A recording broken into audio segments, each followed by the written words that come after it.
मंचर शहरात महिनाभरापासून सतत वीज पुरवठा वारंवार खंडित होण्याचे प्रमाण खूप वाढले आहे। या त्रासाला मंचरकर पूर्णपणे वैतागून गेले आहे। परंतु सध्या गणेशोत्सव सर्वत्र सुरू आहे। गणेश भक्त संपूर्ण महाराष्ट्रात हा उत्साह 2 वर्षांच्या कोरोनाच्या पार्श्वभूमीनंतर मोठ्या वातावरणात साजरा करत आहेत। परंतु मंचर शहरात वीज वितरण व्यवस्था कोलमडल्यामुळे वीज पुरवठा सतत खंडित होण्याचे प्रमाण वाढले आहे। गणेश मंडळांना अंधारातच आरत्या करण्याची वेळ आली आहे। 2 दिवसापासून पाऊस पडत असला तरी विजेचा हा लपंडाव गेल्या महिन्याभरापासून चालू आहे। वीज वितरण विभागाच्या या गलतान कारभाराला वैतागून शिवसेना पुणे जिल्ह्याच्या वतीने वीज वितरण कंपनीच्या मंचर येथील अधिकाऱ्यांना तीव्र आंदोलनाचा इशारा दिला आहे। यावेळी शिवसेनेचे पुणे जिल्हा संघटक प्राध्यापक राजाराम बानखिले, ॲडव्होकेट अविनाश रहाणे व इतर पदाधिकाऱ्यांनी अधिकाऱ्यांना सतत वीज पुरवठा वारंवार खंडित का होतो याचा जाब विचारला। मंचर शहरातील विजेच्या भेडसावत असलेल्या प्रश्नांकडे लक्ष वेधण्यासाठी मंचर शहर महावितरण कंपनीचे सहाय्यक अभियंता SB बारहाते यांना शिवसेना पदाधिकाऱ्यांनी मागण्याचे निवेदन दिले। यावेळी लाला अर्बन बँकेचे संचालक JK थोरात, गणेश खानदेशे, राजू सोमवंशी, सुरेश चव्हाण, अजित मोरडे, बाळासाहेब थोरात, विनोद घुले, महेश घोडके, अमोल बानखिले, विवेक पिंगळे आदी उपस्थित होते। मंचर शहरात गेल्या काही दिवसांपासून जोरदार वारा व पाऊस पडत आहे। त्यामुळे विद्युत पुरवठा वारंवार खंडित होत आहे। यापुढे गणपती उत्सवामध्ये विद्युत पुरवठा खंडित होऊ नये यासाठी आवश्यक त्या उपाययोजना हाती घेतल्या जातील असे बारहाते यांनी सांगितले। फडा घातला जातो आणि सारखा अडथळा येतो। तर आम्ही सहकार्याच्या भूमिकेत आहोत। आमचा काही विरोध नावाला नाही। हे आता 2-3 दिवसातच आता आपण सुधारणा व्हायला पाहिजे त्याच्यामध्ये। या 2-3 दिवसामध्ये काल परवा 2 दिवसाचा पाऊस हा जास्तीचा झालाय। नाही तर तसं काय मंचर शहरात फार पाऊस होतोय की काय असं नाही। परंतु गेले 2 महिने साहेब तुम्ही कुणालाही विचारा मंचरमध्ये सातत्यानं अर्धा तास, 1 तास, 2 तास दिवसभरात 8-10 वेळा जायचं। एक विभागात कधी कधी पूर्ण गावात जाते। कुठं काय होईल तुमची मेंटेनन्सची कामं तर होत आहेत। माझ्या माहितीप्रमाणे आतापर्यंत जो मंचर परिमंडळ म्हणजे फक्त शहर विभागासाठी 3 ते 4 कोटीचा मेंटेनन्सचा खर्च झालेला आहे। पण एवढा खर्च तुम्हाला मी देतो, माहितीच्या अधिकारात मागवलेली माहिती तुम्हाला मी पुढच्या 15 दिवसात देत होते। एवढ्या मोठ्या प्रमाणात खर्च होऊ नये जर तसंच असेल गोळाबरीचं काय करायचं? ठीक आहे, आमची माहिती चुकीची असू शकते। थोडस एक मोहरमचं सण होतं तेव्हापासून थोडंसं डिस्टर्ब झालं मान्य म्हणजे मागच्या 1 महिन्यापासून काय झालंय, आपला मंचर फिडर जो आहे मंचर फिडरवर जवळजवळ 140 ट्रान्सफॉर्मर एकाच फिडर आणि तो जवळजवळ 25 वर्षापासून पूर्वीचा फिडर आणि तो जो आहे हा फिडर त्याचं पूर्ण ओव्हरलोड झाला। म्हणजे आत्ताच्या कंडिशनला मंचर फिडर जो आहे तो त्याला वेगळी लाईन टाकून 2 भाग करणं आत्ताच्या कंडिशन प्रस्ताव दिला की प्रस्ताव माझ्याकडून मागच्या 6 महिन्यापासून कंटिन्यू पाहतो। 6 महिन्यापासून वरतून मंजुरी या त्या गोष्टी कोणत्या लेवलला आहे ते म्हणजे आम्ही समजा जो आहे ना म्हणजे फिडर नवीन टाकण्याचा हा पुण्याचं जे ऑफिस आहे रस्ता तो झाला एक हा पहिला प्रश्न। दुसरा प्रश्न मंचरचं सांगतो मंचर जे आपलं प्रॉब्लेम आहे आपण दुसरा प्रश्न हा जो लाईनची तार जी आहे ती अद्यापपर्यंत बदलली गेली नाही। एखाद्या दिवशी तार तुटली नाही तर ती ओढताना सुद्धा ती परत तुटते, म्हणजे एवढी जुनी झाली। आणि त्या संदर्भात मी मागच्या वर्षभरापासून कंटिन्यू सगळ्या तुमच्या लोकप्रतिनिधी पुढे मांडले की नाही? कसं आहे, काही गोष्टी मांडल्या पाहिजे। आम्हाला काही गोष्टी नाही बोललं पाहिजे ना। तुम्ही कसं आहे तेच तुम्हाला निधी उपलब्ध करून देणार, तेच जो पाऊस चालू झाला त्यावेळेस आणि 2 फिडर तपलेश्वर जो आहे तो शेती पंपाच्या याच्यासाठी वेगळी लाईन आणि मंचरच्या गावठाणासाठी। तर तपलेश्वर आणि मंचर या 2 फिडरचे ब्रेकडाऊन होईल सबस्टेशन। तर ते लगेच रिपेअर झाले, त्याला वेळ लागला. आता मंचरचं क्लिअर केलं आपण, मंचरचं ओके आहे, पण तपलेश्वरचा अजून ब्रेकर निम्म झालंय, त्याचं निम्म अजून काम झालेलं आहे. ते पार्ट भेटत नाही, ते जुने पार्ट आहे. ते आमच्या टेस्टिंग डिव्हिजन आली, त्यांनी ते चेक केले आणि त्यांनी सांगितलं की आपल्याला पूर्णतः नवीन बसवलं. तेही परत ह्या वरच्या लेवलची ही काम आहे. अशी प्रॉब्लेम आम्ही तुमच्या बरोबर यायला तयार आहे, तुम्ही सांगा कुठे यायचं. आम्ही वर्षांची मागे त्यांनी प्रस्ताव दिला ते देऊ ना.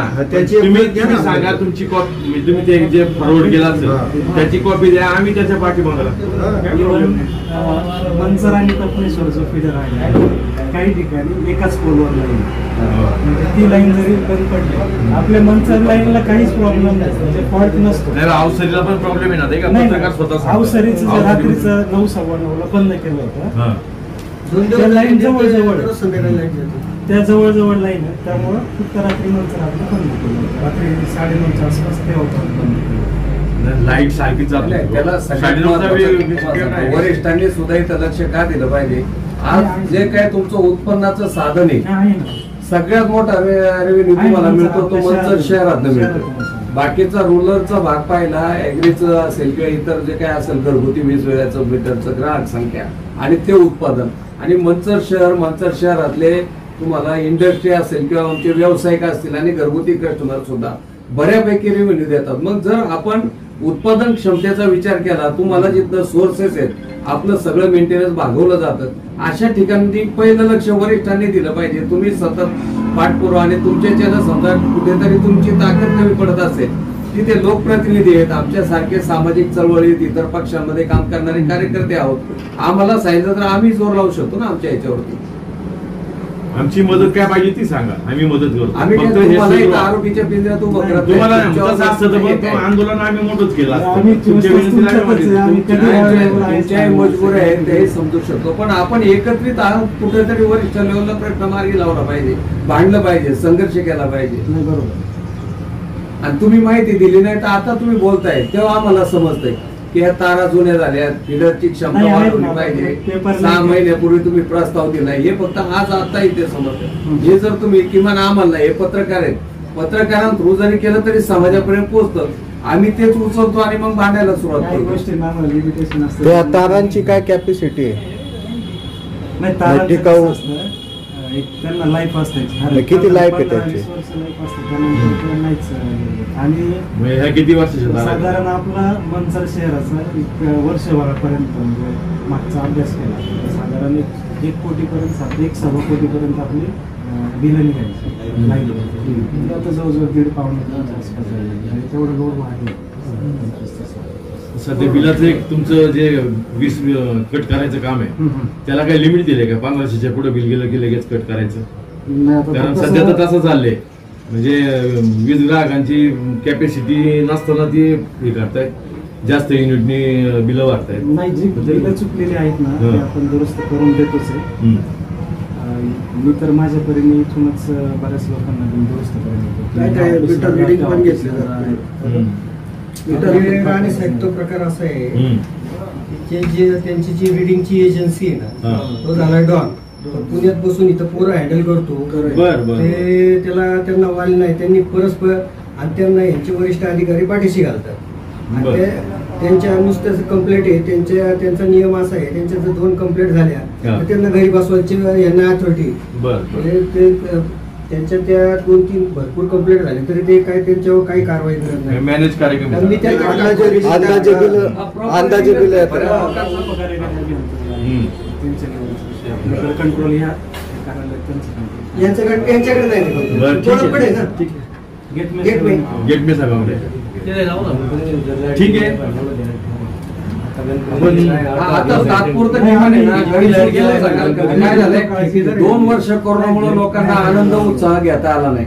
आता हे 3रं वर्ष आहे का लोक थोडीशी उत्साह, गणपती आहेत, मंडळांचे आहेत सगळे, त्या उत्साहात कुठंतरी विरजन पडायला नको, त्या आनंदात लोकांच्या कुठंतरी वेगळे यायला नको. त्या दृष्टीनं तुम्ही प्रयत्नशील राहा, आपला स्टाफ सतर्क राहून द्या. समजू शकतो अपघात हा इन्सिडन्स होऊ शकतो, अचानक तार तुटणं, अचानक डीपी जळणं अचानक होऊ शकते, पण लगेच तात्काळ त्या क्षणाला आपली माणसं थोडासा त्रास नाही, होईल असतं. स्टाफला, पण ते माणसंच आहे. आम्ही ते काय वेगळे नाही, परवा काय आपले, नाही. गणपती आलेत ना परवा 1:30 वाजेपर्यंत आम्ही स्वतः सगळे होतो फील्डवर, म्हणजे जोपर्यंत गणपती जागेवर जात नाही मोठे गणपती त्या मीटिंग मध्ये मी आवर्जून विषय काढला होता. आपला नेमकं आपलं कोण कोणीच होता? नव्हतं, प्रतिनिधी कोणीच नव्हतं, एक वायरमन होते फक्त.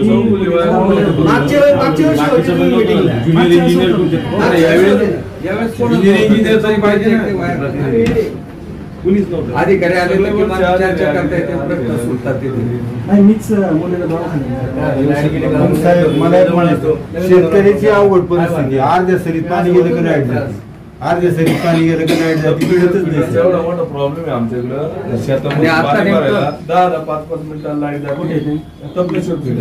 नाही आहे ना, तो 1 महिन्यापासून तो फार problem मोठा झाला, मी problem सांगितलं. आहे. अजूनही आहे तो problem. आहे अजून.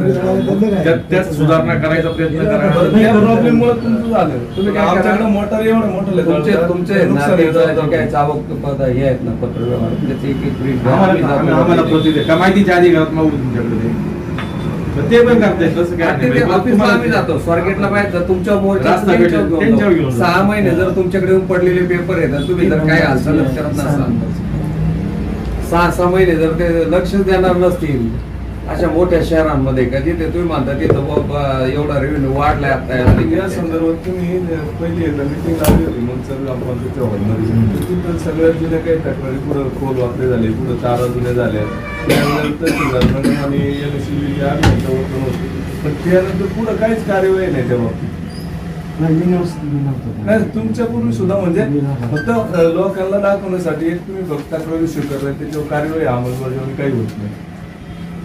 तर याच्यानंतर परत नवरात्र उत्सव येणार आहे, त्यावेळेस सुद्धा भार वाढतो आपल्याकडे. नाही, चालूच राहणार. दिवाळी आली म्हणजे सतत आता अजून 1-2-3 महिने तरी हिंदूंचे सण सगळे आता सलग आहेत. ते त्या सणांना ते ऑगस्ट व्याप्त महिन्यापासून झाले. आपलं चालूच होतं. हो.